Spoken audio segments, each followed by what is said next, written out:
Do some back into some full swing work, I should say. We've been banging on the drivers a bit already.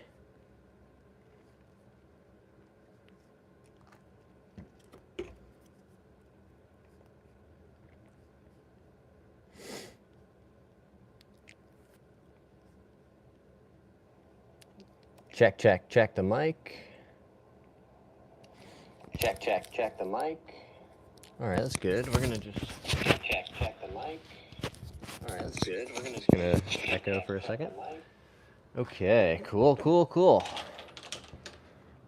You know what? We've already gotten pretty loose.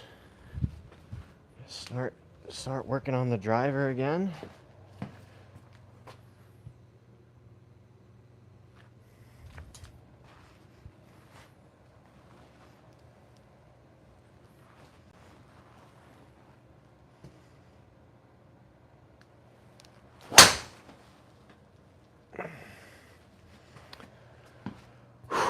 All right, let's see how that swing looks. Make sure everything's in frame as best we can. All right, pretty good. I like the tempo there. Oh man, it is humid. It is still raining out there, I think. So you know what? We're gonna do as much work inside as we can.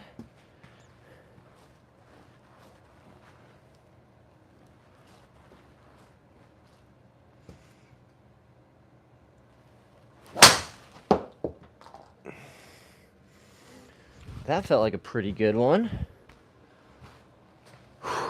See how it looks. Sia says, entertain me, bro. Tell me what I can do.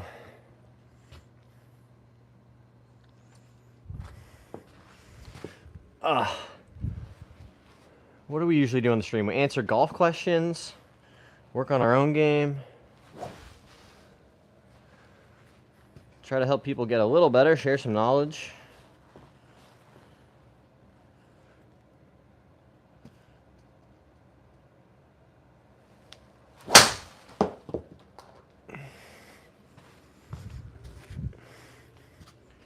Really trying to get a good push off that left side.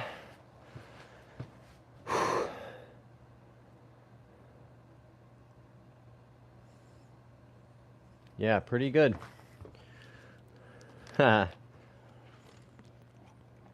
Sia says, sir, a plane hit the second tower. I remember that day. Scary day, even as a child.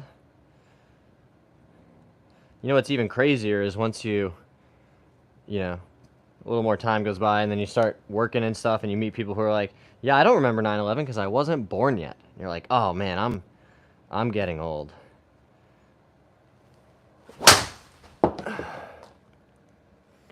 Love that balanced finish. That's really, really what we've been working hard on. Trying to keep our footwork nice and clean. Keep our balance where it needs to be, right? Not making any swings that we can't really fully control. Knee Hockey Boy said hi. Sia said, wait, yeah, almost 31, my dude.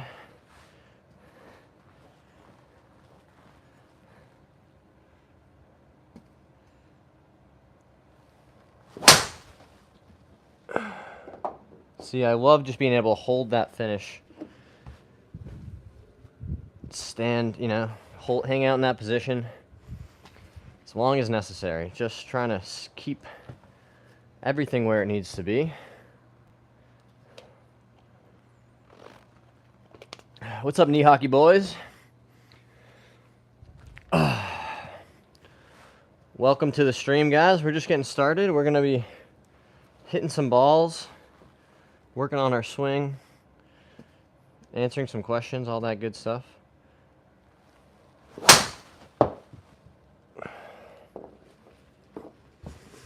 Gotta make sure I don't break my ankle stepping off the platform to grab the ball.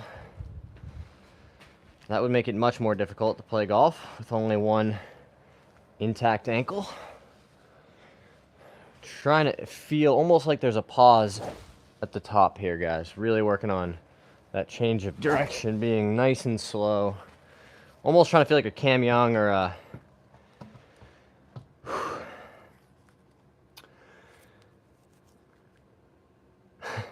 I know them cheeks be clapping when you swing. You guys have a sim? No sim yet, but once the new space is set up, the new streaming space, wherever that is, it'll hopefully have a simulator in it, which will be cool.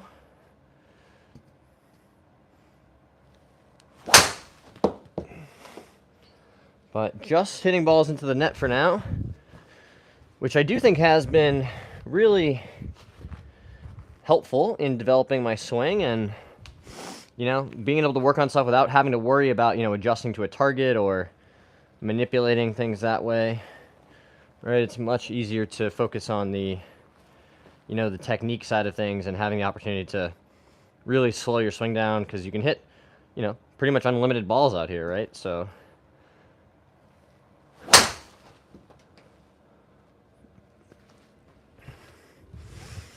it's been really good for me. I've got some putting stuff set up. We were just doing day number 9, I think it was, of our 30-day putting challenge.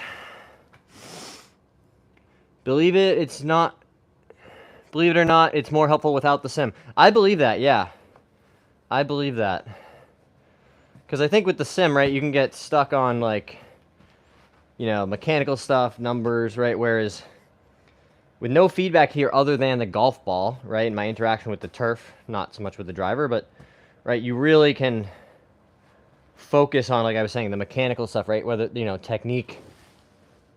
When you've got the net set up, right, without, like, having to worry about, like, oh, did I leave the face open and hit it a mile right? Like, you might still have made the right move, you know, and just left the face open, right? But instead, when you're on the range, you're worried about trying to hit it to a target and where the ball's going.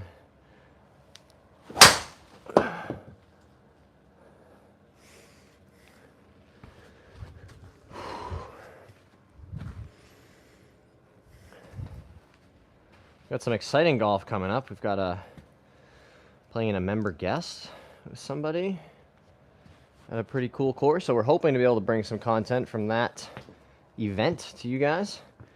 I did go to college. After high school. I studied finance. Played a little bit of golf. Played some club golf, which was great. It was, you know, similar to like a Division II NCAA program from a competitiveness perspective, given the size of the school I was at. But, you know, I don't drink anymore, but at the time, if you showed up hungover for a practice or a tournament, no one was going to get too upset about it, right?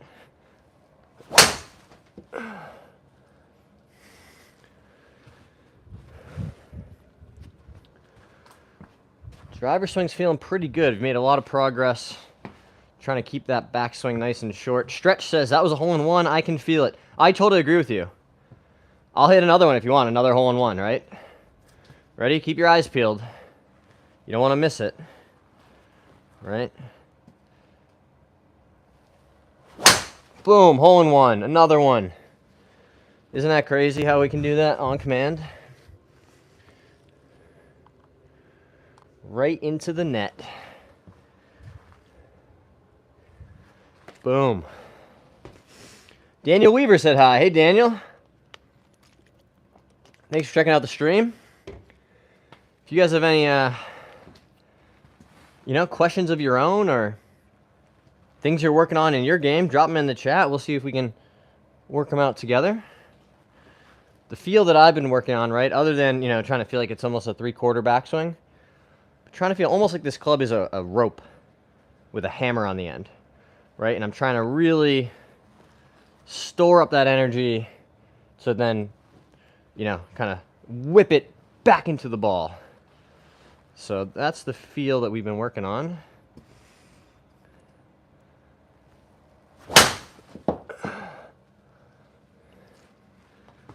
That was hit out of the toe, but the move felt pretty good.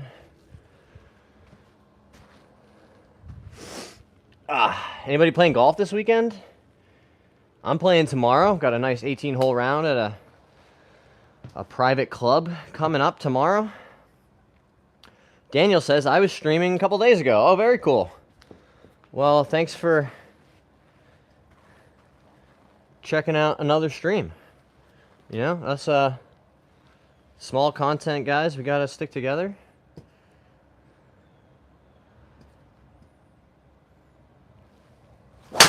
Oh, that was not hit well.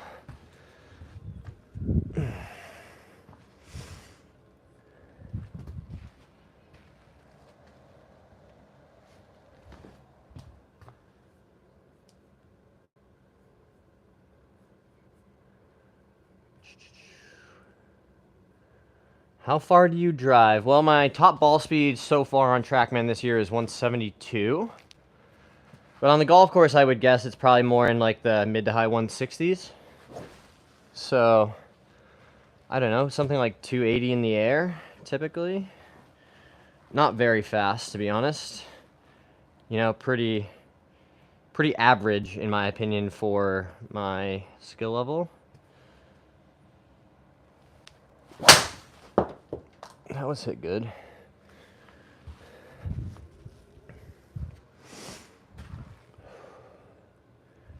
Trying to get that strike pattern more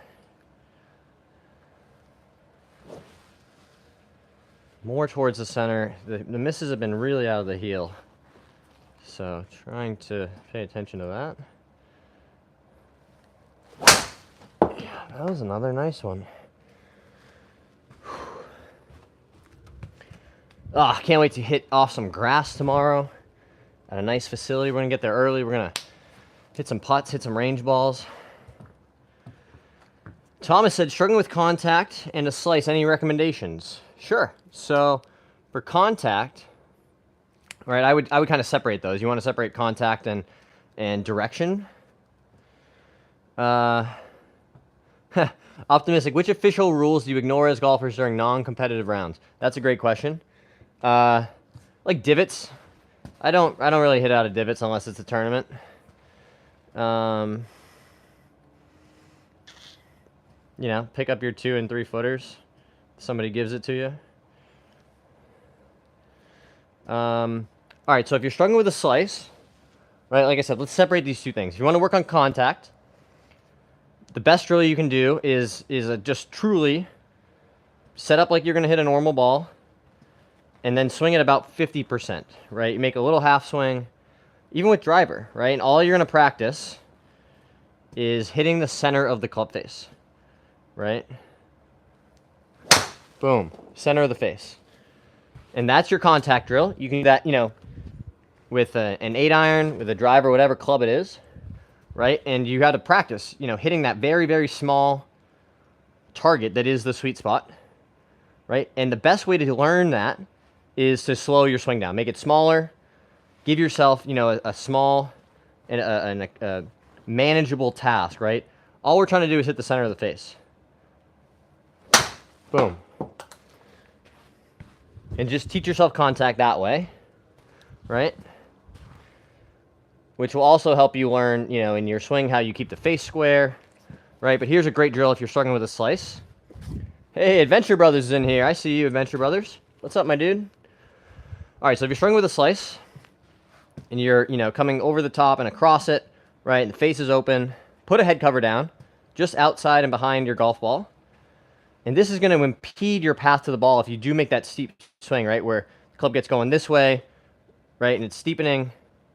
You're attacking it from the outside. You won't be able to get to the ball, right? So what this is going to do is train you to make a much shallower approach into the ball from the inside, right, or, you know, more down your target line so that you can get to that ball, right? Because you have to approach it, you know, with a more shallow angle, right? And so give this a try. Give yourself a physical barrier for some feedback, right? And if you're struggling with a slice too, just learn how to, you know, practice hitting some big hooks, right? What would I have to do to get the ball going really hard right to left? Like really releasing that club face, you know, hit some screaming hooks. Learn how to get that face closing, get the path more out to the right, you know? All that kind of good stuff. Yeah, Michael, so Michael, that hopefully answered your question about the slice. Hey, DJ Wood is in here. What's up, DJ? Daniel said hi again. And then TV said hi. Hey, TV. Banana Milkshake said hi. So hopefully that answers your question about the slice, right? But again, we want to develop the skills of club face control, path control, right? And you can, get creative. Aim way to the right, try to hit a huge draw. And then the next swing, aim way to the left and try to hit a huge slice, right? Or imagine there's a big tree in front of you and you're trying to cut it around it, right? And learn how to hit these different shots, by moving it can be with your ball position, what your hands and arms are doing through impact, right? But you got to learn in the context of your own swing, your own feels, in your own hands, what do I need to do to produce those different ball flights, right? That's really when you start to learn your swing is, okay, for me to hit a draw, it feels like I kind of stay, behind it a little more, right? To make sure that club is dropping to the inside. And then I'm, kind of keeping my arms, in the face closing, right? But again, those feels might be totally different for somebody else. So that's why I tell people, you have to develop your own skill set and feels, right? That was a pretty good strike. So, Dennis said, "Hoi!" Hey, Dennis. Welcome to the stream.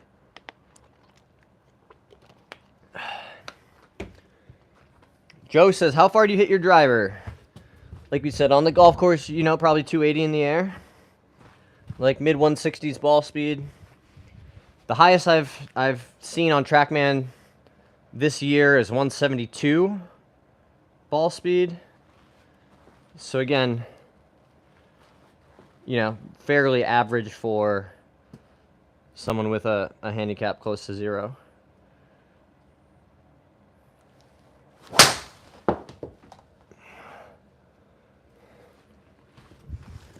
That was another good swing. I feel like that pause really just giving the club time to set, let that energy transfer.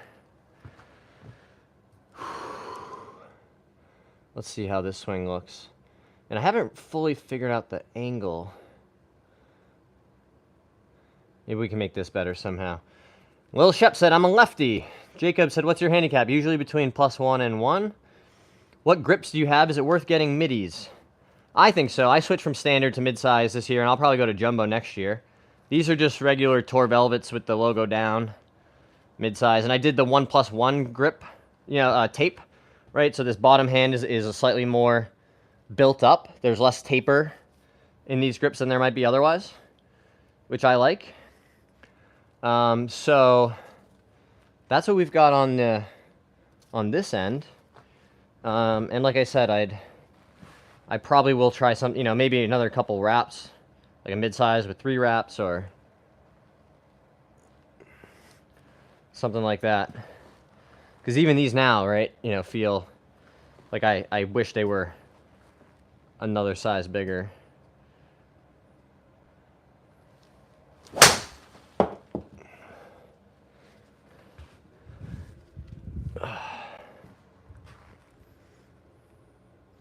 I mean, that part of the move feels pretty good at this point. Just really trying to make sure that we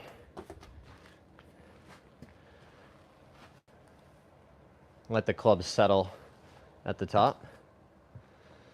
Just get the Jumbo Max Straight Tech, my boy. Way better grips than just doubling up on wraps. All right. I'm assuming it's easier to rotate. I don't know about that, DJ. For me, it just feels like it makes it harder to flip it. Right, with the smaller the grip gets, the more it feels like I can really just kind of get throwing it this way. Right, whereas with, the bigger the grip gets, the more you have to feel like you're covering it with your chest to square the face. As opposed to throwing it to try to square it up. So that's more how I would describe it.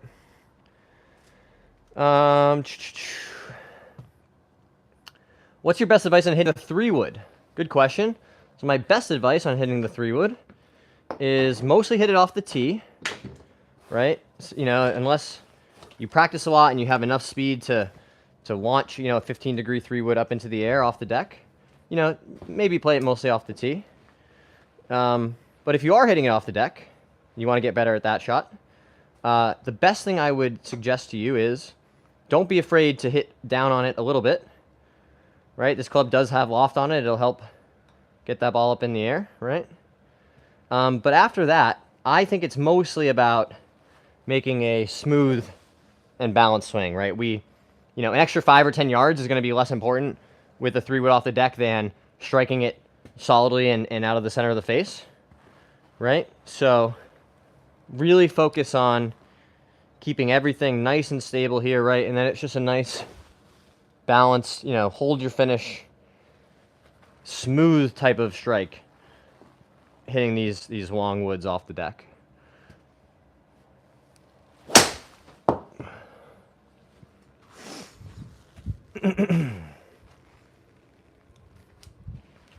So again, really focus on trying to find the center of that club face.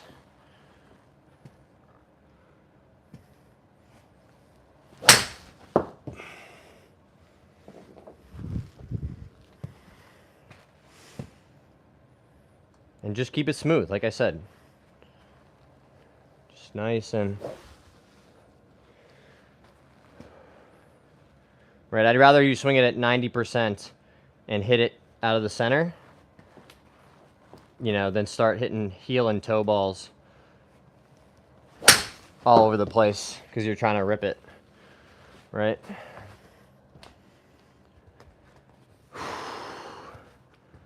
So big grip is bad for driver. I don't know, I think it's all personal preference, right? Depends on how much, you know, rotating through, you know, face rotation through impact your swing has. What do you need to do to change your swing from short to longer irons? I go from hitting great with pitching wedge. 7 and 6 are maybe tough. Okay, good question. So again, let's remember, Adventure Brothers, that these longer clubs, let me grab a 4-iron here and a 9-iron we can compare, right? Remember, this is a more upright, shorter iron. It swings on a more upright plane around our body, whereas the longer irons are flatter and longer, right? The swing takes longer. So if your swing is a little bit steep, right, or over the top, then the longer the club gets, the less loft it has, the more difficult it will be to deliver a good strike. So when someone says, hey, I'm struggling with my long irons, but the short irons are actually okay, that's usually the first thing I think of. Is like, okay, maybe there's a little bit of steepness, you know, some inside takeaway and then the club getting this way, right? That over-the-top move that we talk about. So the best thing, if you want to fix your over-the-top move, just fix your takeaway, right? Keep that club head nice and wide, you know, outside your hands coming back, because you need this room to let the club naturally start to shallow in this way, right? So if you're getting steep, it's almost always because the club gets this way, then there's nowhere to go, and so to hit it, you got to go this way, right? Or even if it's not, I used to be this guy, you can make a nice, you know, wide takeaway and then give it too much right hand from the top and then still steepen it, right? So give that drill a try. Hey, buddy. I heard you were fussing. Yeah. What's up? What are you doing? Hi. Oh. Came to say hi.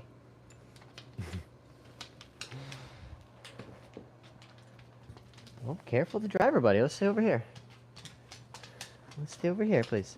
Good job. I can think that's real. What? You know. My dad won a horse race with a trifecta straight. Wow, that's awesome, dude. Put a tee out in front of the ball a couple inches, about an inch or two. Try to swing through that tee. Oh, that's a good idea, too, right? Trying to get, you know, adjust it that way, right? But like I was just demonstrating, you know, you can also grab a head cover, drop this down just, you know, kind of behind and outside your ball, right? So, you know, set it up like this.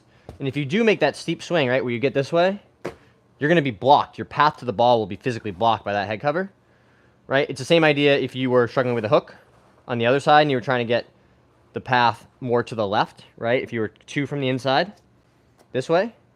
But for most people, you'd set it up over here, And this is going to force you to approach the ball from a shallower angle, right? More neutral, as opposed to the steep one where your path is going to be blocked if you try to make the over-the-top move.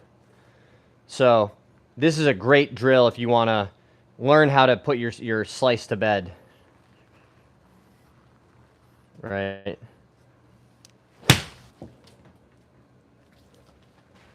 Not bad. Not bad at all. A little disappointed in how quickly this mat has worn out. Although I suppose I have been doing lots of streams and similar types of things.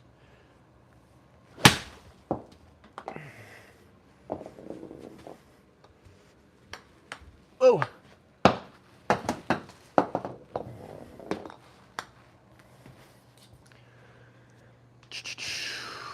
Keep that trail elbow tucked in, treat it like a swivel is what I think. Oh, that's an interesting feel. I like that too. And if I missed your question, guys, sorry. Just drop it again. We're trying to keep up with a bunch of comments here, which is awesome. Hold on, let me see this swing again. Yeah, it's really just that little pause. Are you a lead hand or trail hand guy? I'm trying to switch from being a right hand dominant to like more left hand dominant in my swing. Because I used to get so right-handed and just get steep this way, and I really try to tilt and extend and get, you know, a lot of bend to be able to hit it straight, right? Whereas now I do a lot of swings with just my trail, or sorry, my lead hand on the club, right? To really feel, you know, more rotation, to use just that front side to get the club through. And that's really helped me, you know, kind of pacify that right hand, if you will. Yeah,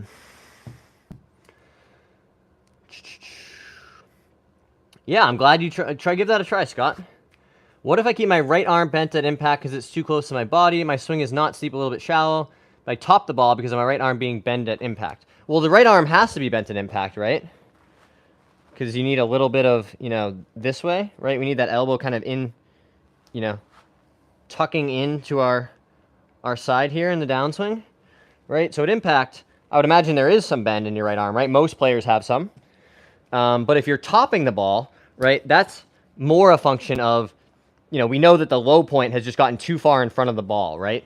So if you really get leaning on it this way, right, and you're moving that low point too far forward, that'll cause you to top it.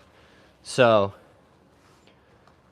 you know, hit some little shots, hit some really small, you know, grab a 9-iron like I have, hit it maybe 50 yards in the air, right? But be really focused on, you know, nice, stable base, making a balanced swing, right? And you want that low point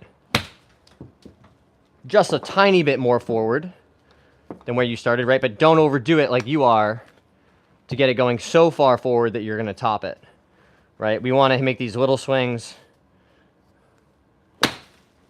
and just make nice, crisp contact, hitting the ball first and then the turf, right? That can be a really good way to practice it. Jackson 2013 is back. What's up, Jackson? I struggle with what hand pass should be to start the downswing. So, BL, I think my personal like philosophy is train most of this stuff in the backswing and then let the downswing just happen, right? You're trying to react to the ball, you know, to the shot you're trying to hit. So I try to feel like the downswing just happens, right? If I put everything in the right place and I sequence my swing,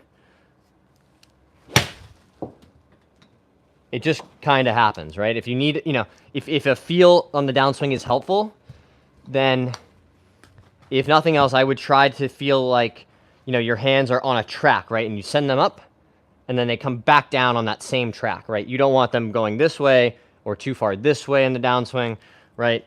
Think of like a train track, right? And you send your arms up it, and then the hands kind of fall right back on that same path. So that's what I try to feel mostly, right? And it works best for me when I don't get quick from the top, and I give it that nice, you know, fraction of a second to change the direction, the energy of that club. So, can't hit up on driver. Good question, Sim to Sky. Right, this is, you know, important to understand as we start, you know, when you transitioning from the iron swing where we want more of a high to low type of feeling. With the driver, we want to send that ball up into the air. So what I would try to feel, work on developing this feel when you have your driver out. Feel like you're hitting it from low to high, right? We want this club to start low and then finish up high, sending that ball up into the air, right? You can also, you know, try giving yourself a practical, like a task orientation, right? So you got some drivers teed up, you know, you hit one and you see kind of where it apexes, right? Maybe it's just above the fence at the end of the range, right? And you kind of, you know, get a good mental image of what that tee shot looks like, right? And then the next one you tee up, say, okay, we got to hit it 10% higher than that one, right? Give yourself an orientation to say, you know, I don't need to work on my swing or change, you know, worry about my attack angle, right? Just say, hit the ball higher, right? That can be a really good way to practice, you know, trying to adjust some of these things. Felix said, your swing is silky smooth. Thanks, Felix. What's up, Jackson? When I try to bounce the ball with my club, I tend to hit it into my face. What causes that? I think you just need more practice. It can definitely happen, though. I'm not gonna stand here and say I've never been juggling a golf ball and, you know, hit it into myself or hit it myself in the head with it, or, you know. But I think you might be giving it a bit too much pop on the way back up, right? Because it really just needs, you know, like a tiny bit of resistance to keep that ball where you want it, right?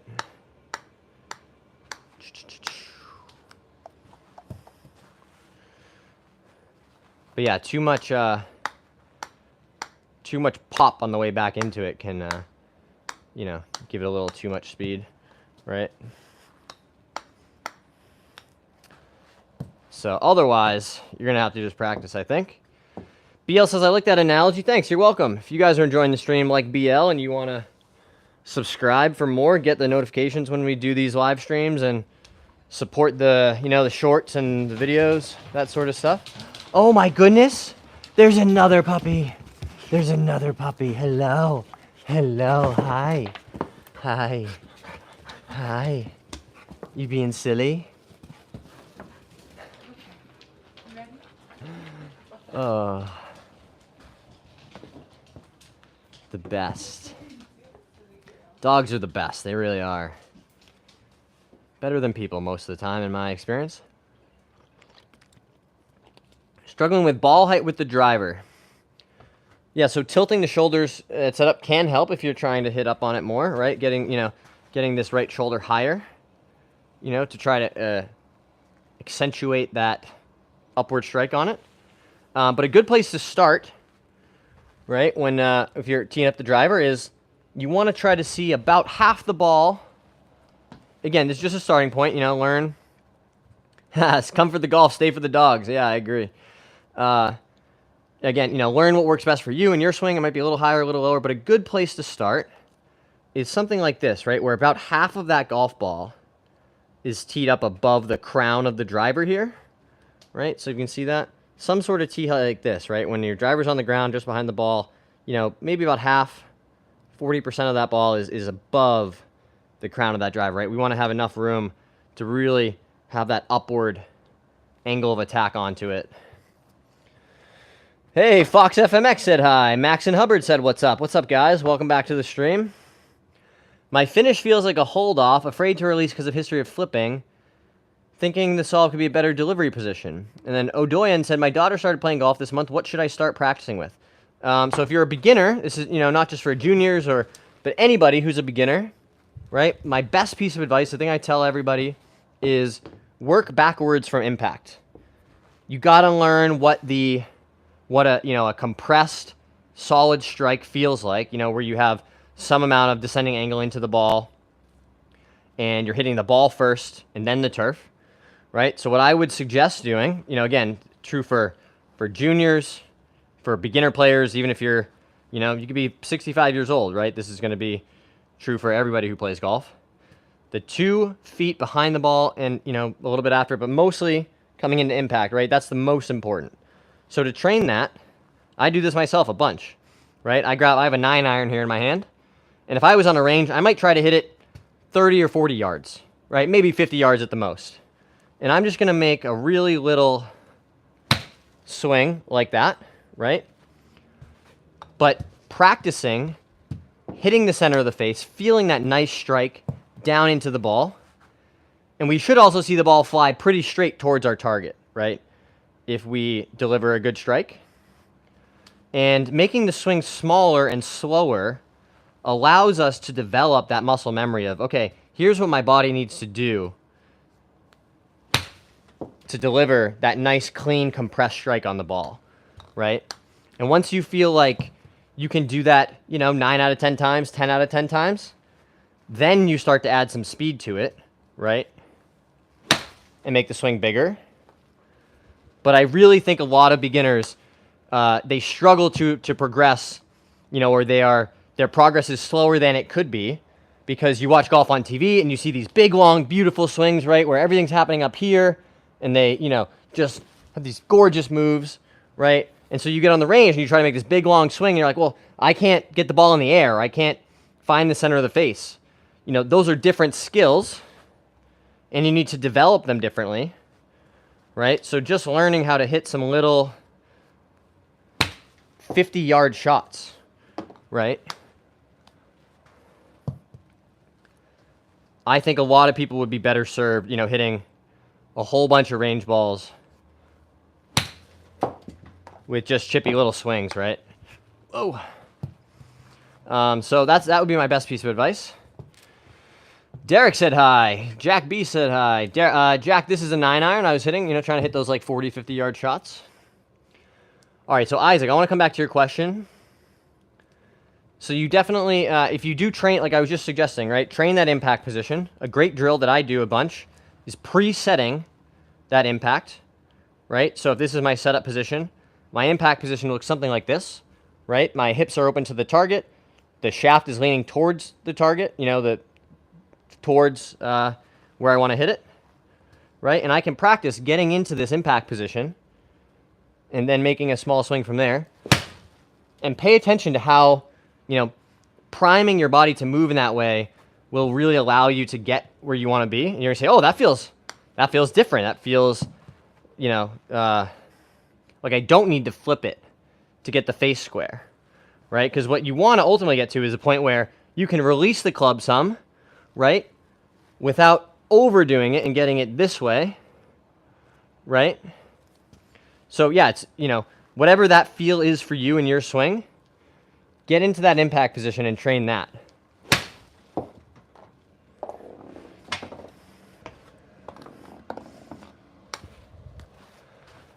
All right. I didn't say hi, I said daddy. That's funny. Hey, Joshua Cole's in here. What's up, Joshua? Jackson said 5-iron. You saying hit 5-iron? How many shots out of 20 should be hitting in the center of the club face consistently before you should consider hitting blades? Yeah, I don't know, 20 out of 20? Struggling with consistency hitting woods. Any tips there? Yeah, so like I was saying earlier with the woods, super important to make a good strike. So when you're practicing those, and even when you're out on the golf course, right? Say you're trying to hit 5 wood, which for me goes like 250, right? Well, I would much rather make a swing where that ball only goes 240 in the air, right? But I hit it out of the center of the face and it flies pretty straight towards where I'm aimed, right? That extra 10 yards, I can get it up and down, right? But if I try to hit it 255 and I make a swing where I blast it out to the right or I pull hook one, right? And I get myself in a bad spot, that extra yardage obviously isn't worth it, right? So when you're hitting a wood, I find the best thing to focus on is just making a really balanced and smooth swing, right? Don't get the ball too far forward in your stance, just slightly forward of center.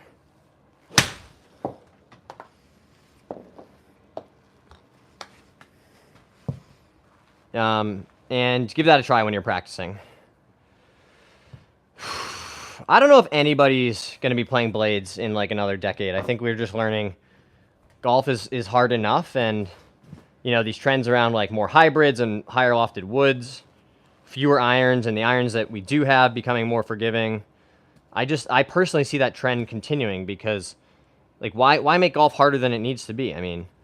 If I could hit a 9 wood on the green from 205, I'm just going to do that.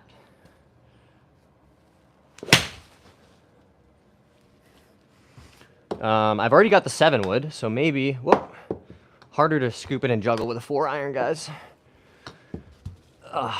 I'm pretty seriously considering getting the 9 wood too, just given how good the 7 wood has felt in the bag.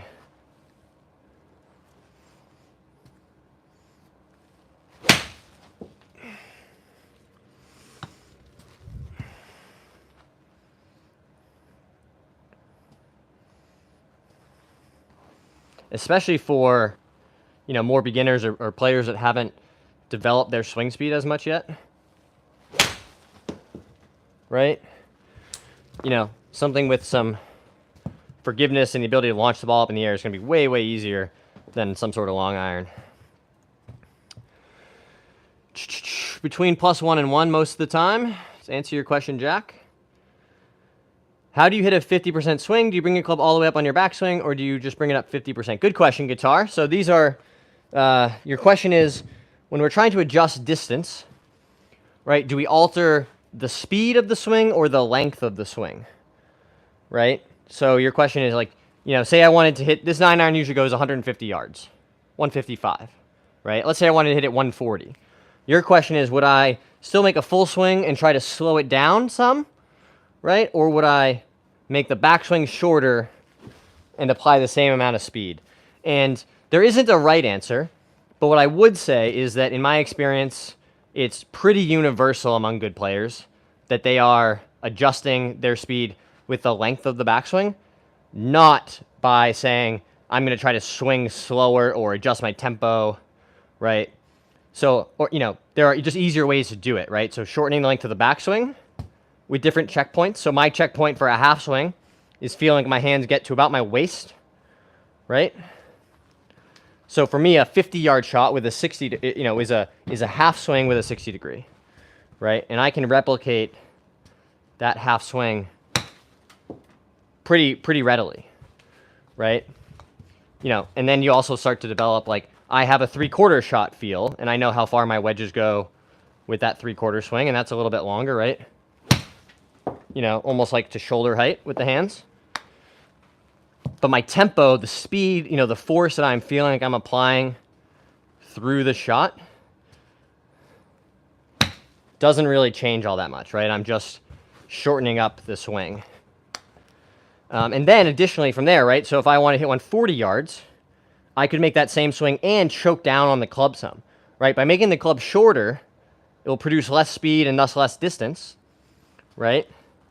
So I could make that same swing with, you know, some amount of choking up on the club, right? And know that it should go, you know, somewhere less than 50 yards, right? So a couple different ways to go about adjusting, you know, how far you hit the ball, right? But generally speaking, most players try to do that, you know, through the length of the swing, not the speed of the swing. How do you hit hybrids? Good question, Adventure Brother. So I try to hit them just like an iron, right? Just try to hit down on it some. Have you played with a caddy before? I definitely have at, you know, some different resort courses, you know, Pinehurst or Whistling Straits, that kind of thing. Can be hit or miss, right? It's definitely a nice experience to, you know, just walk and have somebody else take care of your clubs, and it definitely can be beneficial, right? Say have somebody who knows, you know, how they get around the course. Drew says, how do I get my irons to go higher? So let's say you're striking them solidly, right? You know, we're not talking about like you're hitting them along the ground, right? But you just want to hit them higher up in the air. Well, that means we need more dynamic loft at impact. So to do that, right, let's say you are, you know, if you're hitting it a little too low, lower than you'd like, maybe you're de-lofting the irons more than you intend to, right? The shaft is really leaning into it at impact, right? And you're de-lofting it, those shots are coming out a bit lower. If you want to see it coming out higher, right, you would need to soften that shaft lean at impact, right? But as long as you're making, you know, a solid strike in the center of the face, you should have enough height on your irons to get them to stop. Right? But again, I like giving myself a task orientation. So let's say I hit a couple irons on the range, and I was like, hey, it'd be great if those were a bit higher. Say, it's a long iron, it's a 4-iron, I want to try to practice hitting it up higher in the air. Like I said earlier, hit a shot and see in your mind where the apex of that shot is, right? Maybe it's at the fence post at the end of the range in the back, right? Well, the next swing, tell yourself, we got to get that apex higher than that last one. And instead of trying to worry about your swing and your mechanics, just give yourself a goal. The goal is hit the ball higher than the last one, right? And let your body self-organize so that you can, really accomplish what you're trying to do. The trick to golf is eliminating variables and knowing your constants. Yeah, I think that's right. Ball is sitting in long rough, sitting up off the ground. Would you just try to not get the ground to avoid a high strike on the face, or what would you do? Something I struggle with. Good question, Dawson. So, again, it's going to be a little dependent on reading the lie and, trying to get a feel for what, how to deliver the center of the face to the ball, right? So if it's really sitting up, one way that you can try to combat that, right, is to, you could hover your club, right? So pick up the club a little bit before you take it back.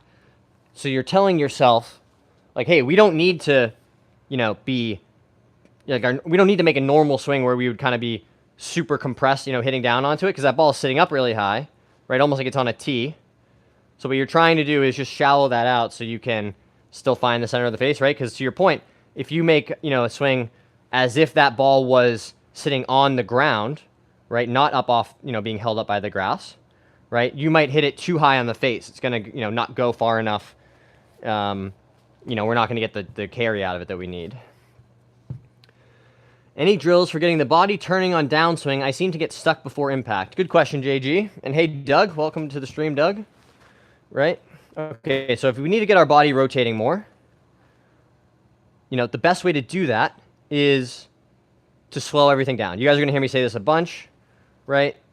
But say you're getting stuck, you're kind of, maybe you're sliding in this way. I'm very familiar with this move, right? Your right hip gets closer to the ball. We're getting stuck in this way. You're trying to flip it to get the club face square, to not hit it a mile to the right, right? So what do we want instead? We need space, right? We need room so that we can get this club back into impact, right? And keeping our body, our lower body, which is great for generating speed, but it needs to get out of the way so we can make that hit, right? So keeping, your glutes back can be a good feel to try to develop. And again, just do it really slow. You got to exaggerate it and do it slowly. So you can make some swings and just really, really exaggerate that rotation. And do it slowly, make a bunch of small swings. Another thing that will help you from not getting stuck is just give yourself room in the backswing, right? A lot of people get stuck because they're so narrow on the way back, right? There's nowhere to go besides get steep and then try to save it and flip it, right? So by giving yourself room, keeping that club head nice and wide, right, that will also make it easier to turn. So if you guys are enjoying the stream, this has been great. I'm really enjoying all the questions. Feel free to subscribe for more. It really does help us out a whole bunch. We're coming up on 2,000 subscribers now, guys, which has blown my mind, the amount of support that we've had on this stream. I was hoping to get to maybe 1,000 subs in a year, not, already be coming up on 2,000 after just a few months. So, I'm really grateful for the opportunity to share some knowledge and,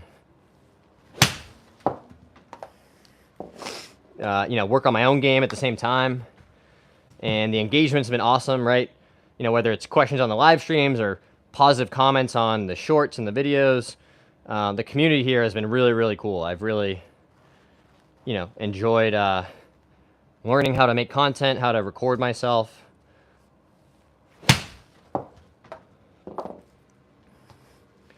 you know, how to try to feel more comfortable developing these skills to articulate drills and feels and things that I've experienced in my own game, right? Whether it's early extension or, you know, steepness in the downswing, like these things that I've slowly learned how to work out, you know, in the context of my own game. And, you know, so to be able to share some of that, to share some thoughts, you know, for something like golf that I am passionate about and spend a lot of time working on. It's been a really cool journey. So I'm excited to see what the rest of the summer brings. You know, hopefully more streams, more videos. And, you know, I'll be here if you guys are here. So Huber wants to know, what clubs do I play? These are the Takomo 301 CBs in the irons. I've got Vokey wedges and then mostly TaylorMade woods. I do play some tournaments, Jake. Yep. I've got the Stealth in there's Stealth 2, 5 wood and 3 wood, and then the new 7 wood is the QI35. This one's pretty attractive. How do I control the low point in my swing? Good question, Drew. So low point is controlled by your weight shift, right? So practice, you know, making some backswings here, and then just practice that move of getting your weight shift moving towards the target, right? Having your left heel land, if you will, slightly closer to the target. You know, you can put something slightly behind your ball to practice, right? I use this painter's tape sometimes, and I'll just put a piece of tape down right behind that ball, so that if I make a swing where I catch it heavy, right, I'm going to hit that tape and it's going to give me some immediate feedback on the strike. So that can be a really good one. Are you more comfortable with hybrid or iron? Well, I'm really going towards these woods now. A couple of years ago, I had a bunch of hybrids that I liked okay. But yeah, like the 7 wood, I mean, it's just, I might get a 9 wood too at this point. Like, why even have a 5 iron, you know? I played some really good golf a couple of years ago, having my longest iron be a 6. And then I had a 4 and 5 hybrid, and then a 5 wood after that. The shafts in the driver, I think somebody asked. These are the Oban Kiyoshi purple. These are 0.5 flex and 65 grams in the driver. The head is 9 degrees turned down to 7, right? Because this is the higher spin max head. So trying to keep the spin down, you know, and open the face some, which I prefer looking down at. Behind the ball, you know, trying to make sure that ball doesn't get going to the left with the driver. Good question, Fox. Titleist 660 blades are sexy. Those are cool, Jake. New Elite driver in 3 wood and the 3 hybrid. Very cool, Jake. What's the weight of your clubs? Oh, I have no idea. I think they're pretty standard swing weight, like, I don't know, D2 or D3. I never got far enough into the club building rabbit hole to, you know, like get my own swing weight scale or do anything really beyond like shafting up irons, regripping clubs. But yeah, I don't have a super strong, as long as it doesn't feel ultra heavy, right? I don't want it to feel heavy in my hand. So something in that kind of like D2, D3 range. What shafts are in the irons? These are C-Taper 125s in the S Plus flex, I think. I remember being between X and the S Plus, and at the time I was like, you know, just put the S Plus in there so I don't feel like I really have to try to overpower them. But that was a little bit of speed ago, so I probably could be fine with the X's. And I love the feel of the C-Taper shafts, right? Some people don't love that, like, super stiff, boardy feel. That's, like, pretty much exclusively what I'm looking for. I don't want to feel the club flexing a whole bunch. You know, I love the C-Taper shafts. I played X100s before that, which are obviously, you know, a super popular tried and true to iron shaft.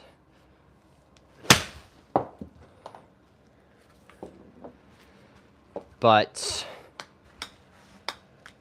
yeah, I actually had these shafts, the exact same ones, in a set of blades, and then when I got the Takomos, I just had the heads shipped and had the old shafts pulled and put in the new heads. So same shafts as the old irons. Doug said hi. Hey, Doug. Why don't the top pros use the 1-2-3 irons anymore? I think they're just too hard to hit, right? You know, with woods and hybrids now that are much easier. You like the Project X feel. Okay, cool. Ada said hi. Hey, Ada. If I struggle with putting, should I get a lab or zero torque? Swing speed isn't crazy, around 110 with driver. Yeah, I'm a little in that same range, right? Around 110 on the golf course. Maybe, you know, if I'm on TrackMan doing speed training, I could get it up to like 115. But I'm not swinging that hard on the golf course usually.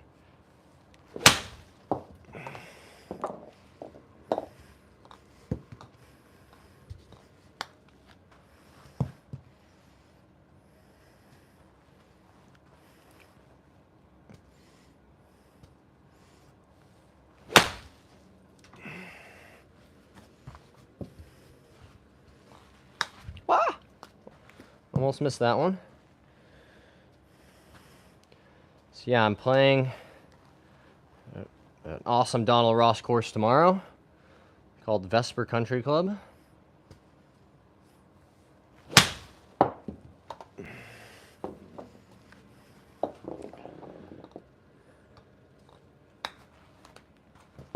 Hopefully all this work on the game will pay off. I haven't actually played a whole bunch of golf recently.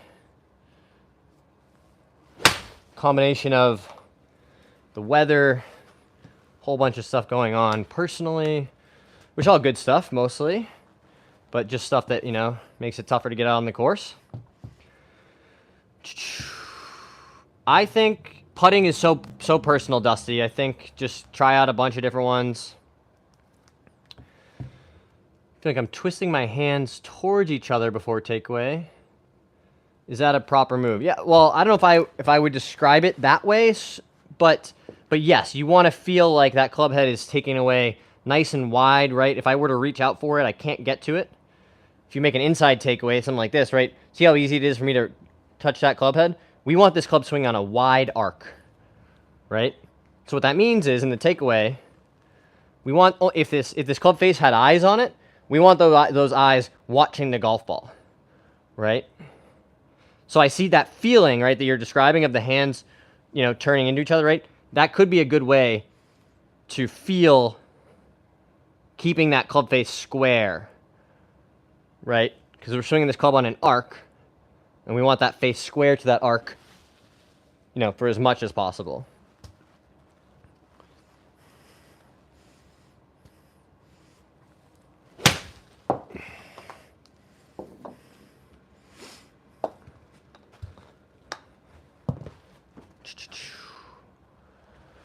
Oh, important to stay hydrated here. Brett said the same. The weather sucked here recently. I played 9 in 2 weeks. I'm about to go insane. I feel that, dude. It's so tough. You have good tempo, no doubt. I appreciate that. I worked really, really hard on it. I've been thinking about streaming some tournaments, but I need a good setup, so I'm not holding anything up. I think it's like anything, right? You know, the first time I tried recording on the course, it was clunky and awkward, and I didn't have a good system. Now, you know, the more I've done it, the better I've gotten at it. I do all my streaming, all my videos, everything is recorded on an iPhone. So it's definitely doable. Those battery packs are your friend, right? I can usually get through about 9 holes with one charge on a phone. So, you know, if you're playing 18 holes, I definitely have to keep it charging for the back 9. And I just grab, you know, I have one of those portable batteries. I keep it plugged in, and it works great. So give it a try, Drake, right? I think... Oh, Jack's from Scotland. Very cool. I've never played a course in Scotland. However, I have walked on the old course in St. Andrews. My wife and I went to Scotland, and we're up at St. Andrews, and it happened to be a Sunday, and I didn't know this, but they just let the public walk around the golf course like it's a park, right? So you're just... I'm in awe, right? I'm like, that's the Swilcan Bridge and the road hole, and there's people who are just like, yeah, man, I'm walking my dog here. You know, it's just a nice field of grass, which was really cool. Jack, we have a bunch of supporters from Scotland, so you're not alone in that, which is really cool. I love having a international sort of audience because of the internet, which is super cool. I have played some courses out in Arizona. I played Wekopa And, oh gosh, now I'm going to forget the names of them. But I have played a little bit of golf out there.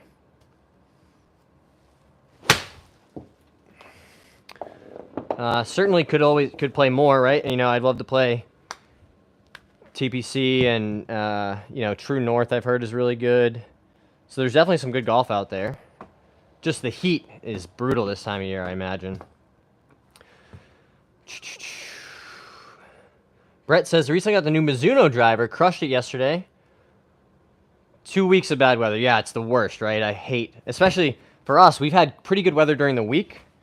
And I can sometimes get out during the week, but sometimes I have meetings and stuff, and it gets tough to sneak away. So it's been super brutal being like, man, it's, you know, I'm sitting in meetings on a Wednesday and it's perfect out, and then it's Saturday and raining. You know, when I could be on the golf course. But like golf, that's how life goes sometimes, you know? You got to just make do with the cards you get and, you know, try to do the best you can. Really, really liking this swing. You know, just giving that nice time at the top, making things easier.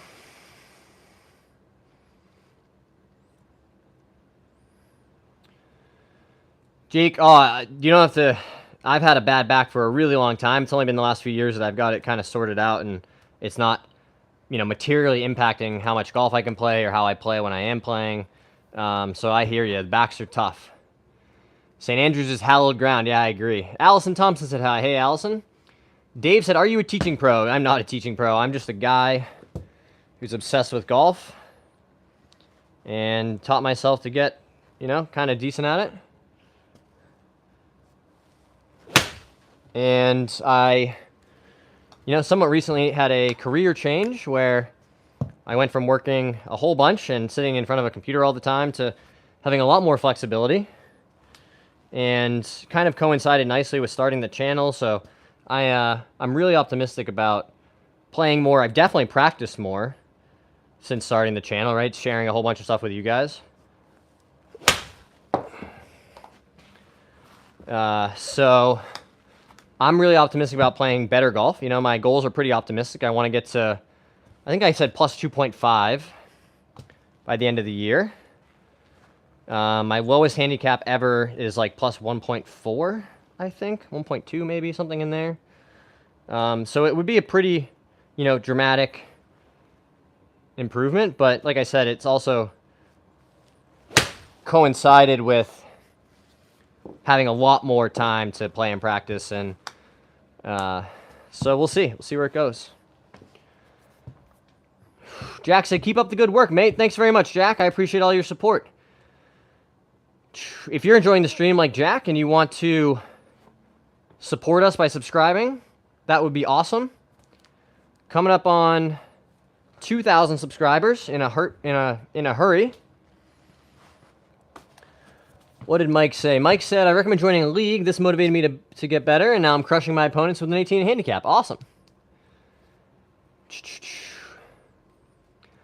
I was doing Sims until I realized I'm paying $50 for an hour. Yeah, I agree. Yeah, that's why I invested in, you know, a premium net, right? This is the net return.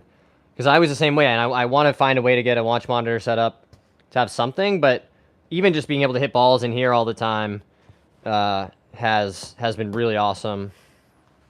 But I did the same thing all winter. Like, I did a simulator league with a buddy. I, you know, paid a whole bunch of money to hit balls in there all the time, and the data's great, right? I like using it for testing clubs, and I tried out some different drivers.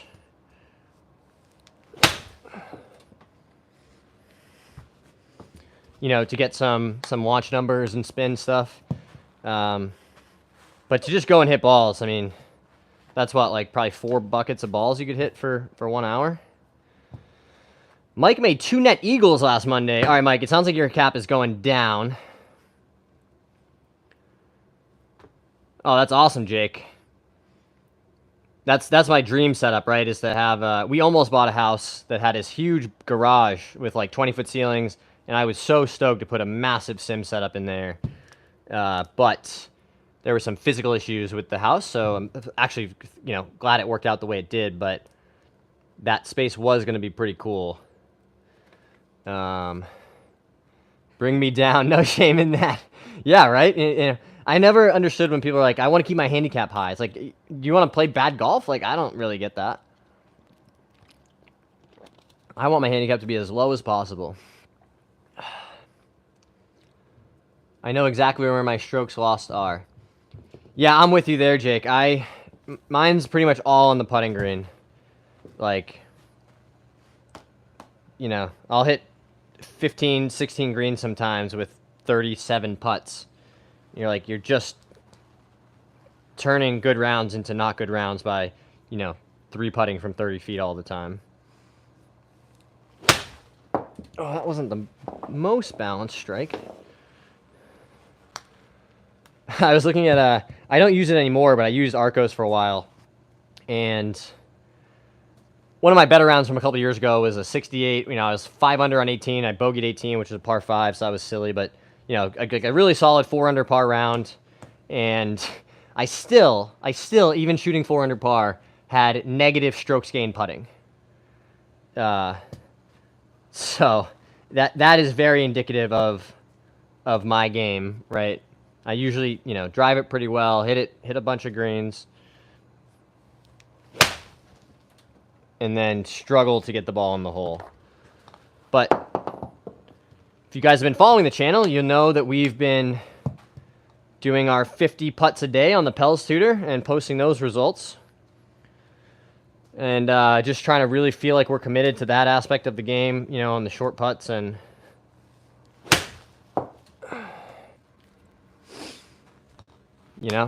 it's a little bit about just trusting the process, right? I know I'm still going to miss short putts out there. I'm not going to, hit a good putt every single time. But if I hit 50 putts a day for 30 days, that's 1,500 putts. I should be, I should make some incremental progress, right? So I'm trying to trust the process a little bit.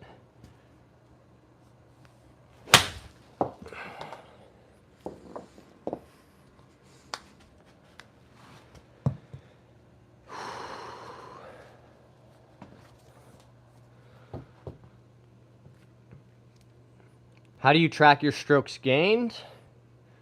What got you down from 5 to scratch? That's a good question. This is going to sound dumb, but I was always kind of like, from the time I started playing, and I started playing golf seriously, my handicap got down to like a 2 pretty quickly. And I was just always trying to get from like 2 to 0 or +1. And then I got to 0, and then I got to +1. And then it just kind of bounces around in that range for the last 10 years. Between like +1 and something above 0. Maybe 1. I think understanding that it's not about making more birdies, but it's about 3-putt avoidance, keeping your ball out of penalty areas, right? So the biggest thing that helped me get from, say, like 2 to +1 was mostly strategy. I didn't, like, start hitting it further or better or making more putts. It was just like, oh, don't aim at the center of the fairway if your, furthest right shot off the tee might end up out of bounds. Like, just aim in the left rough, and some of them will end up in the fairway, but none of them should end up out of bounds, right? Understanding that, like, there are good bogeys, that if you're behind a tree and you're stuck, like, just chip it out, try to hit it on the green, and make a 5. You're not going to destroy your round by making a few bogeys, but I've turned a bunch of, 68s into 72s by making, like, silly doubles and triples coming down the stretch. I did in a qualifier last year. I think I was 1 under or 2 under, and then made triple out of nowhere for no reason on the 16th hole. And still birdied 18, but ultimately missed it by a shot, for the qualifier. And you're like, you played 17 awesome holes, should have comfortably been inside that cut number, but, just a bad hole out of nowhere, and it happens. Do I like lab? So I tried a lab broomstick. I tried the really long one for a bunch of last season, and it was not a success. I really like the feeling of it on short putts. It felt super solid. I do think the lie angle balance technology is legit. Like, it made it super easy to feel like I was starting the ball on line. I just, outside of like 15 feet, I had zero confidence that I was going to even two-putt.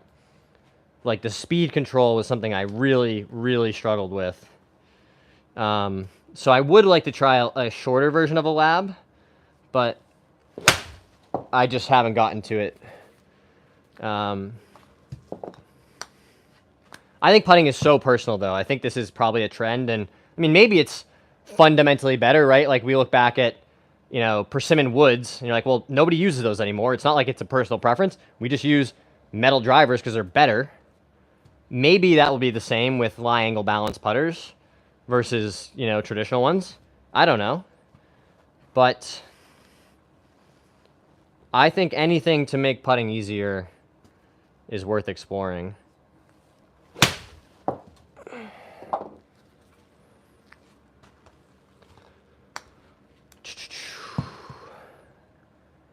I'm gonna start doing some like collabs pretty soon, I hope. You know, working with other creators to play some matches, do some golf stuff. You know, still doing a bunch of live streams, trying to keep doing that a whole bunch. I'd love to find, ultimately, I mean, things have been a bit chaotic for me personally, like I mentioned, but you know, I'd love to find a schedule to be able to say, hey guys, I'm gonna be streaming every day from, I don't know, 6 to 8 p.m. right? And just have, you know, a more stable sort of schedule.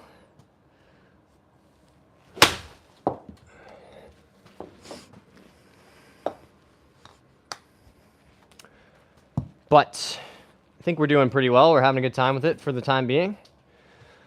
Lil Smizzy says, I'm a +1. I've been coming away from the inside. Can't seem to get it back square. Any tips? Well, if you're a +1, you should have a pretty good sense of your own swing, right? Been coming away from the inside. Can't seem to get it back square. So I imagine, Lil Smizzy, if you're coming away from the inside, right, you're probably hitting a bunch of, like, you know, either big hooks or blocks. Right? You seem cool. Be fun to run around. I appreciate that, Jake. So again, if you're, you know, I find giving yourself some physical barriers, right? And if you're already a +1 handicap, then you know, I imagine you have a pretty good handle on your swing and, you know, your tendencies, right? But if you're coming to from the inside, you could get, you know, set up a drill station like this, right, where you're going to block that inside path and force yourself to make a swing, right, where that path is less from the inside, right, more neutral. But also, so that's a great one. You know, the same idea, if you had a slice, you just put it on the other side and force yourself to, you know, take out that outside to in path, right? Same idea. But another one that I would try, right, say you're coming away from the inside, well, try to, like, whatever ball flight that's producing, create the opposite one. Try to, you know, really feel like you're shifting that path more to the left, right? You could try to feel like you're hitting some big pull cuts, you know, something to exaggerate the opposite type of movement. Speed control is way better with a good old plain ping answer. Yeah, I think whatever works, right? How do you use your net for practice? Because I just use mine to hit balls, but not intention. That's a good question, Reese, right? So I think it's important to distinguish between, like, execution practice, right, where you might, you know, go through your whole routine, step in and try to really feel like you're hitting a good shot, right? That could be one intention. Or what I try to do, like, you know, less when I'm demonstrating or just, you know, kind of hitting balls in here, but make sure that you have drills that you're going to work on the things in your swing that need work, right? So don't just get in here and hit a bunch of balls, but if you're working on, say you're working on contact, right? You could grab some tape and set up a drill where, you know, it's just behind that ball, and if you make a good strike, you know, you're going to miss that tape. If you hit one heavy, you're going to catch the tape, and it's going to, you know, fly through the air or get caught up, right? And you get that instant feedback. So, you know, that's one you could set up. You can do, you know, drills like, I love the presetting impact drill to really make sure you feel like your time, you know, hitting inside is beneficial. So there are some really good drills you can do to improve your game that isn't just, hitting balls into the net, right? And even beyond that, I try to have my intentions be things like, working on my balance or my tempo. So, trying to feel like I'm really intentionally making a swing where I can maintain my balance into my follow through. And for me, also feeling like that club kind of sets at the top, right? And that's how I try to practice my tempo. But yeah, you definitely want to give yourself some, some intentions or some things to be focused on that isn't just, oh, well, let me just smack balls for 20 minutes and tell myself I practiced, right? So I'm glad that you're asking those questions.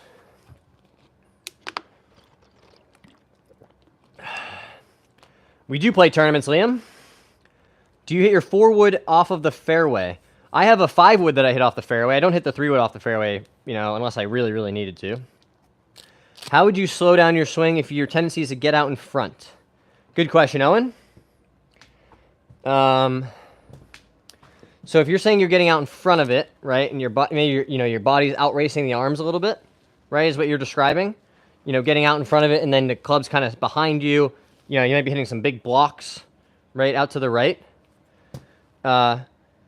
Work on trying to get your sequencing where it needs to be, right? And what I do for that is make some left arm only swings, right? My front arm. And you start with your feet together and hold the club out in front of you, right? And then you're going to make a swing back and also take a step forward, right?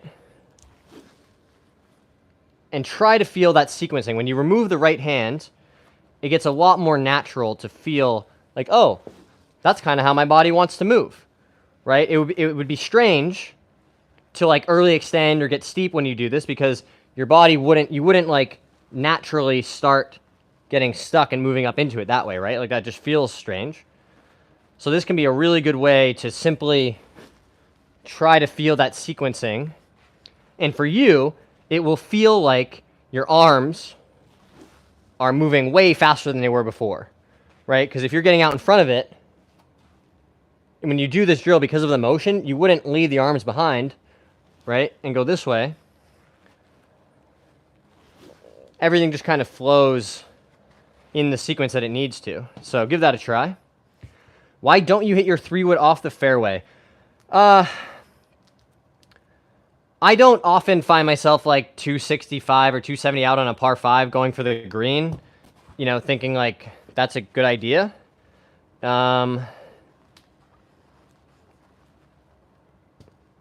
If anything, I'm going to hit a 5-wood and just try to turn it a bit, maybe. Not my best swing. I prefer hitting the 3-wood off the tee.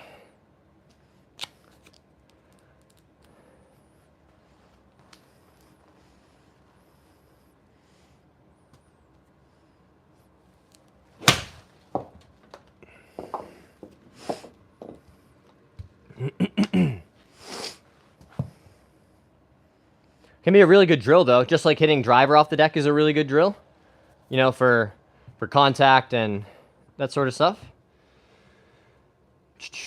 Rahul wants to know how to hit consistent irons, hit the center of the iron. Yeah, so definitely slow it down. Learn how to hit the center of the face with like a half swing.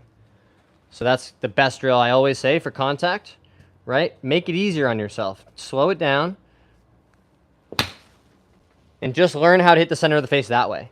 You cannot do that drill too much, right? Because impact is so important. And you're just trying to train yourself to hit the center of that face. Outside of that, right, you can give yourself some barriers. Grab some alignment rods and set them up, create almost like a tunnel, right? Such that if you don't strike the center of the face, say I made a not so good swing and I hit it out on the toe, right? Well, I'm also going to get instant feedback because the heel of my club will hit this alignment rod, right? So only when I make a nice, center strike, right, will I avoid. See, I didn't do it there. I hit it out of the toe and we hit that inside stick. So giving yourself some feedback can also be a great way to, work on finding the center of the club.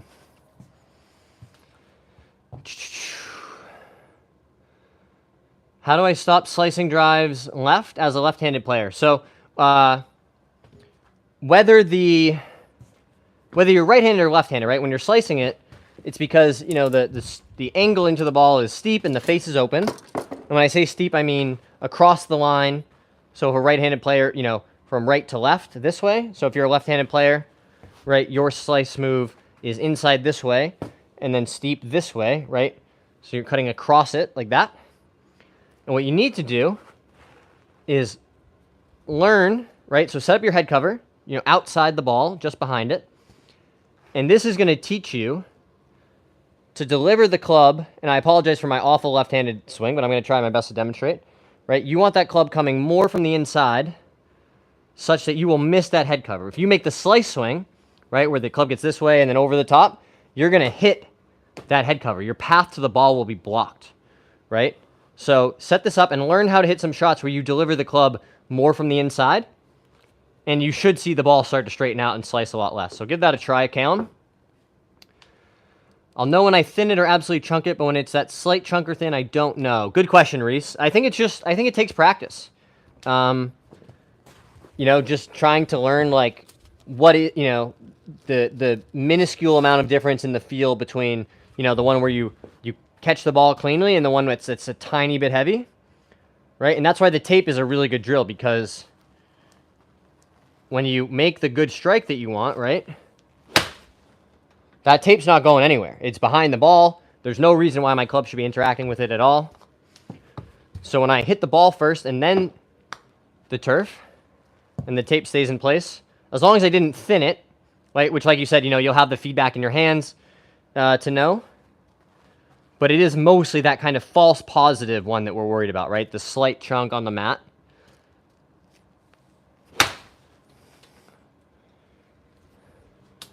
So give that a try. All right, guys, coming up on the bottom of the hour since we've got it started. My hip won't get around. Drills to get my hips moving.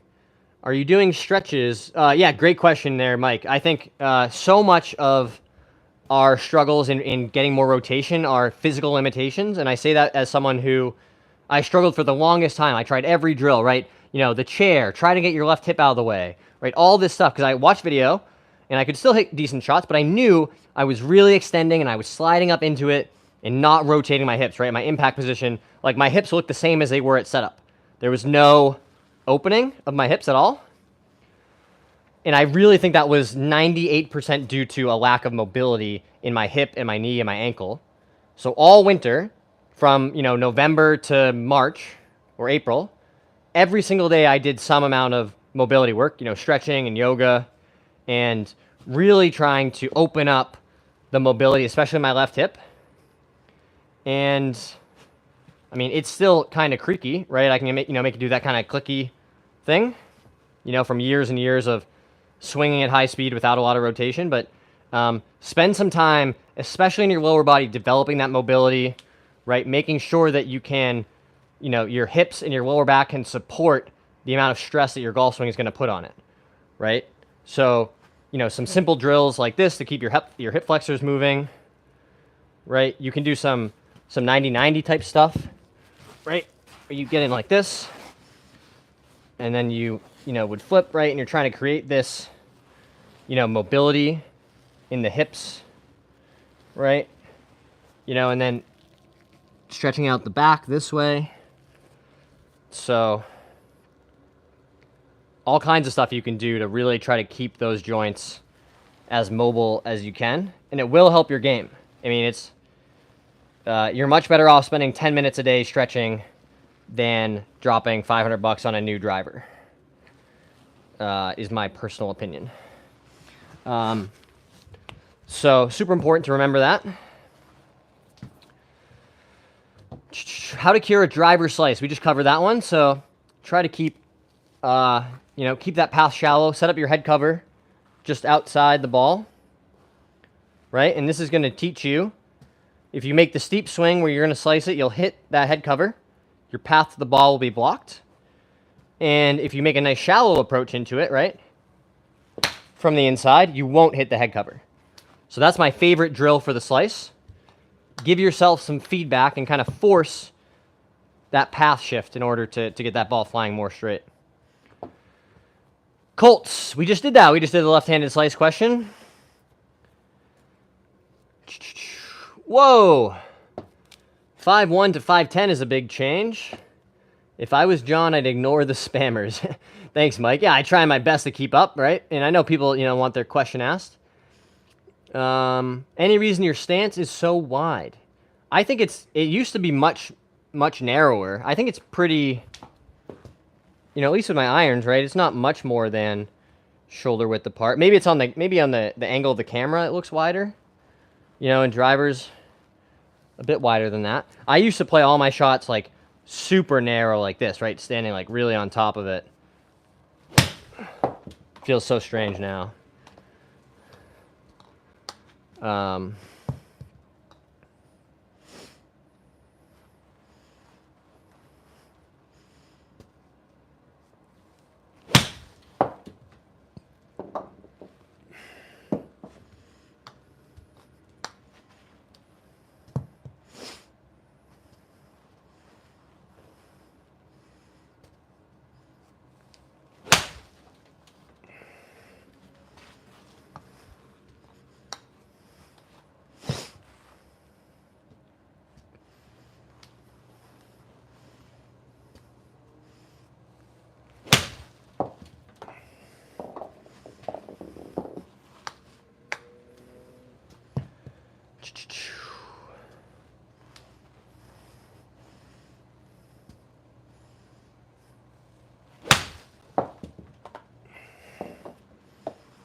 All right, stay hydrated. Feet flare with driver or not? Yeah, a little bit.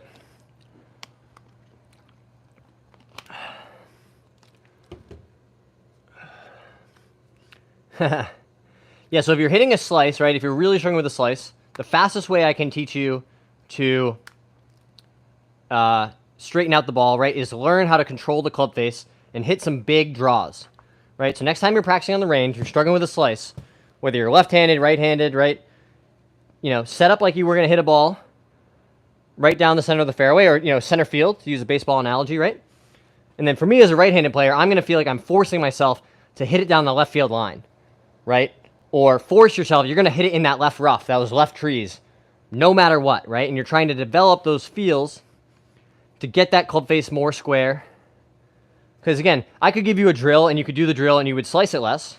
But if you don't develop the skills to control the club face consistently, the path and face combination into impact, right?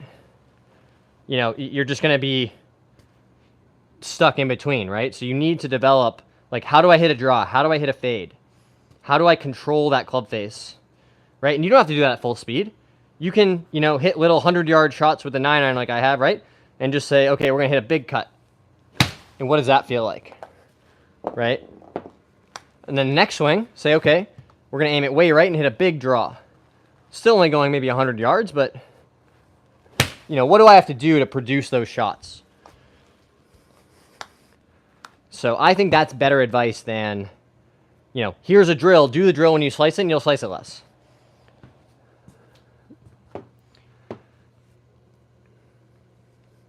So Catalyst, this is something that I've been working on myself. Make a video to link an answer. That's funny. Yeah, I know it's hard because I appreciate the questions, but I want to, talk about things that aren't just that, right? So when people pop in and out, so they have a question. Catalyst, if you're working on shortening the swing, which is something I've just gone through myself, especially with driver, it was getting really long, right? Make a bunch of swings where you feel like, this is what I did, it feels like I'm making a 3/4 backswing. Like it truly feels like, I'm stopping my backswing early, right? And I'll show you what that feels like. This is what 3/4 feels like to me, right? And you're like, oh, well, what are you talking about? That's just a full backswing, right? Well, what I was doing before that was this, right? Same as you. I can see that club head out there. And you can generate a little more speed, but I'm not sure it's worth it right? So I've recently been working on shortening it. And what I do when I'm practicing that, right, is like I said, try to feel like I'm making that 3/4 backswing, right? So my swing now is just, and it feels super, super short, right? But I look on video and it isn't. It's that feel versus real conundrum that we all battle. So try to exaggerate it, right? You know, when you're practicing drivers, if you want to make the backswing shorter, you know, make a half a backswing, right? Thought on addressing the ball more in the toe of the club to avoid the hosel. Well, I would say if you are consistently hitting the hosel, then that could be a good way to do it, right? But hitting the hosel is really just an exaggerated heel strike, you know, so you would want to teach yourself, you know, practice, like try to hit 10 balls in a row out of the toe, right? Move your strike pattern away from the hosel, and where you set up to it can definitely impact that. So if you're trying to move your strike pattern around and you find that addressing it in a different place, I mean, again, the golf ball doesn't care where we set up to it. It doesn't care about anything besides what happens at impact, right? So if you need to aim, you know, set up like this, right? Like where the ball is outside of the club to then, you know, get back to the ball, like the golf ball doesn't care. So Ryan has trouble slicing the driver. What's your technique? Oh, trouble aiming the driver. So I have found a lot of confidence in developing this idea of an intermediate target, right? So I'll stand behind my ball, and let's say I have a left pin, and I'm trying to aim it, you know, 5 yards right of the pin to, you know, make sure that I don't end up in, you know, a short-sighted kind of place, right? Well, I would find that target, and for me, that's usually like a tree in the background, you know, a branch, something very small and specific. And I'll stand there, and I'll use my club as like a straight edge, right? And I'll find that spot, line it up with my golf ball, and I'll go and say, oh, there's this piece of light grass like 2 feet in front of my ball, right? Well, that's in the same line as my target. So if I can aim my club at that spot, I should feel pretty good as, you know, like my club is pointed where I want it to. And I've had a lot of success, I think, integrating that sort of intermediate target into my process. So you could definitely try that just to, you know, work on it and feel like you have confidence, like your alignment is where it needs to be.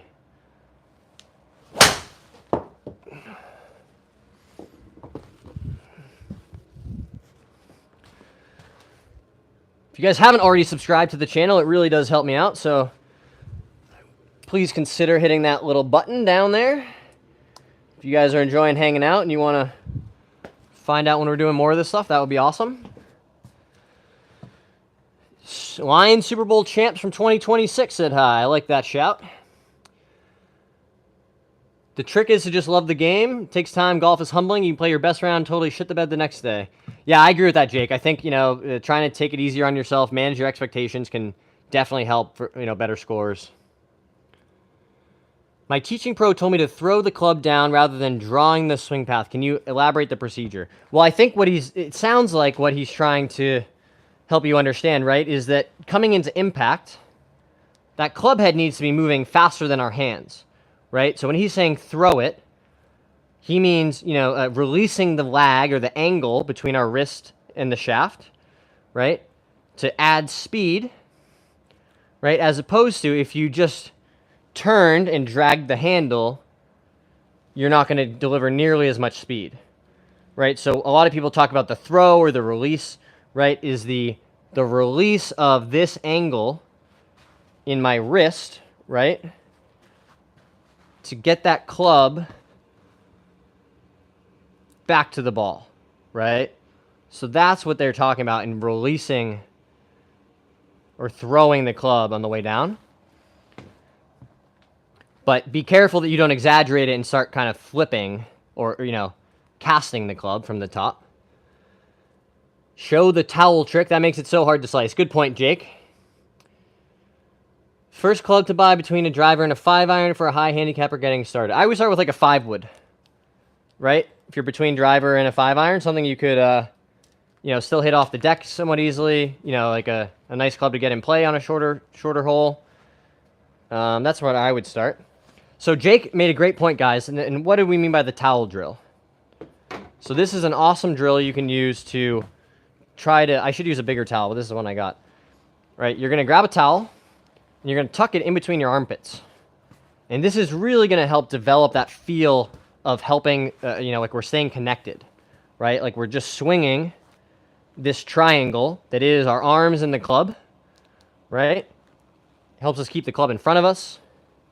If your left arm starts doing all kinds of crazy stuff in the takeaway, this will help with that too, right? Because we don't want to let this towel drop.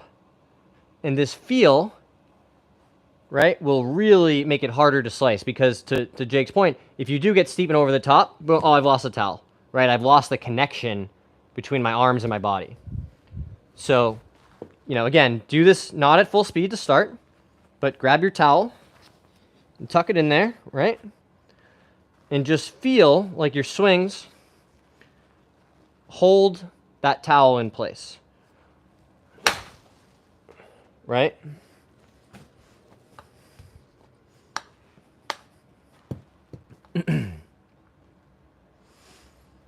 And that will really help develop that feeling of connection, right? To keep that club in front of you.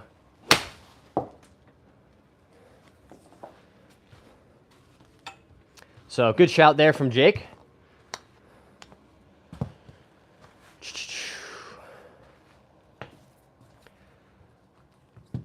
Hey, Fox is heading out. Thanks, Fox FMX, for checking out the stream.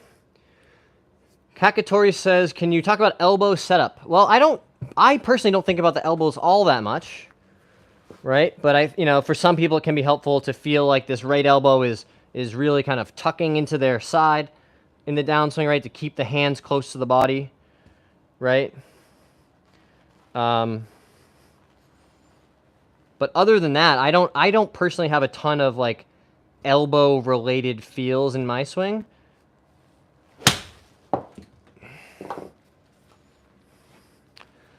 So I wish I don't want to steer you wrong. I wish I had something more helpful. But I do think the Rory McIlroy split grip drill, right, where you would separate your hands on the club, and then you can practice some downswings, right, to almost like a slap shot in hockey, right, to really feel like your right side is compressing, right, and you're keeping that rotation into the ball, right? So that he does this drill a lot, you see, you know, where he's really trying to keep that right elbow in front of his body, not get it stuck back here where he then has to kind of flip it, right? So that one can be a good drill.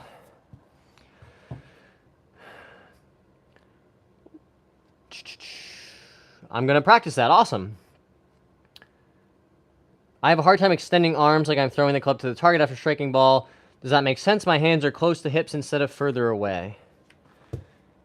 So I think, again, follow through is more a result of the swing, right? I mean, the ball's already gone. So you're saying you're struggling to keep them extended, like they're getting in this way, maybe, right? One thing that could be helpful is feeling like you're trying to get that club going out almost to like 1 o'clock, right? If you were trying to get more extension through impact, right? To really, get that kind of extended, solid hit, right? That would be a feel that you could try. But again, exaggerate it. Go through it at like super slow speed. What is the feeling I'm trying to develop, right? If my hands are too close in here and I want them, more extended, right? We'll just go through a swing super slow and try to feel, exaggerate. Go to 200% of what it is you're trying to work on, right?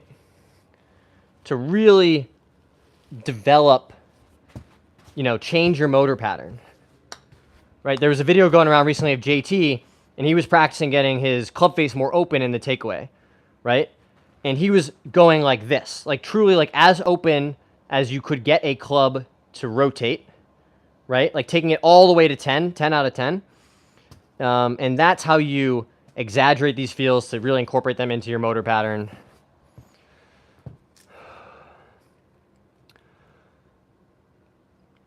Oh, I didn't even see the time. All right, guys. Well, that's going to do it for tonight's stream. But I really appreciate all the support in the channel, guys. One more chance to like and subscribe if you haven't already. That really does help us out. Be sure to come back next time. Go check out all the shorts on the channel. And we'll see you next time. I really appreciate you being here.